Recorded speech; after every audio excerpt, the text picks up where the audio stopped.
రాష్ట్రంలో ప్రభుత్వ ప్రైవేటు కాలేజీల్లో యూనివర్సిటీలో చదువుకునేటువంటి విద్యార్థుల పరిస్థితి అగమ్య గోచరంగా తయారైంది.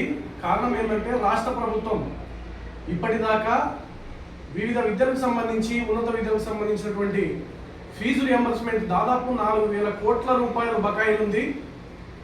ఆ ఫీజు బకాయిలు ఉండడంతో ప్రైవేట్ కాలేజీలు ప్రైవేట్ స్కూల్స్ కూడా ఈరోజు ఫీజు కడితేనే వాళ్ళ సర్టిఫికేట్ తిరిగిచ్చేటువంటి పరిస్థితి ఉంది.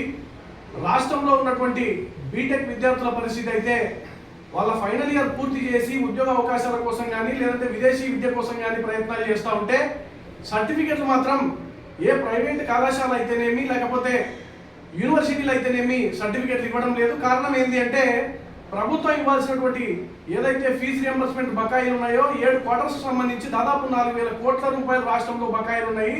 తక్షణమే వాటిని చెల్లించి రాష్ట్రంలో ఉన్నటువంటి విద్యార్థులందరికీ కూడా మంచి విద్యను అందించాల్సినటువంటి బాధ్యత రాష్ట్ర ప్రభుత్వం మీద ఉంది. అయితే గత ప్రభుత్వంలో తల్లుల ఖాతాలో పడేటువంటి ఈ అమౌంట్ ఏదైతే ఉందో కూటమి ప్రభుత్వం ఏర్పడిన తర్వాత మళ్ళీ కాలేజీల అకౌంట్లో అందజేస్తామని చెప్పేసి కాలేజీ అకౌంట్లకు వేస్తామని చెప్పి మళ్ళీ దాన్ని మార్చేటువంటి పరిస్థితి ఉంది.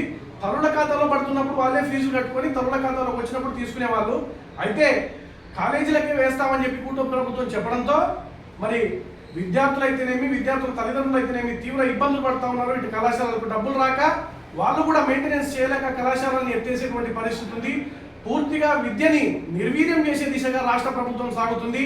తక్షణమే రాష్ట్రంలో 4,000 కోట్ల ఫీజు బకాయిలు ఏవైతే ఫీజు రియంబర్స్మెంట్ బకాయిలు ఉన్నాయో అవి తక్షణమే విడుదల చేయాలా, లేని పక్షంలో దశల వారీగా ఉద్యమాలను నిర్మిస్తామని చెప్పేసి మరి రాయలసీమ సంఘాలుగా ప్రజా సంఘాలుగా విద్యార్థి సంఘాలుగా మేము ప్రభుత్వాన్ని డిమాండ్ చేస్తూ ఉన్నాం. తక్షణమే 4,000 కోట్లు ఏదైతే ఫీజు రియంబర్స్మెంట్ బకాయిలు ఉన్నాయో వాటిని తక్షణమే రిలీజ్ చేయాలని చెప్పేసి ఈ సందర్భంగా డిమాండ్ చేస్తూ ఉన్నాం.